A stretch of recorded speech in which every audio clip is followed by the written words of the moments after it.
మధ్య ఒక ఆమె దేవుని మందిరానికి వచ్చింది, రెగ్యులర్గా వచ్చేది. నేను కొత్త వారిని గమనిస్తూ ఉంటాను, తర్వాత వాళ్ళ ఫోన్ నెంబర్ కానీ ఏదైనా దొరికినప్పుడు వాళ్ళతో నేను మాట్లాడడం జరుగుతుంది. సరే, ఒక కొన్ని రోజుల తర్వాత మరలా వాళ్ళు కనబట్టలా, ఆ ఫోన్కి చేశాను.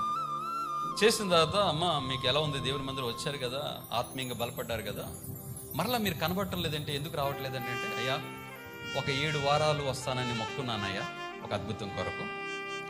7 వారాలు వచ్చి దేవుడు చాలా గొప్ప కార్యం చేశాడయ్యా, చాలా సంతోషం, మరలా ఏదైనా అవసరం ఉన్నప్పుడు వస్తానండి. అంటే వీళ్ళకి అద్భుతాలు కావాలి, దేవుని యొద్ద నుంచి ఆశీర్వాదాలు కావాలి, కానీ ఎవరొద్దు? దేవుడు వద్దు. అమ్మ అలాంటి పనులు చేయకూడదు, తప్పది.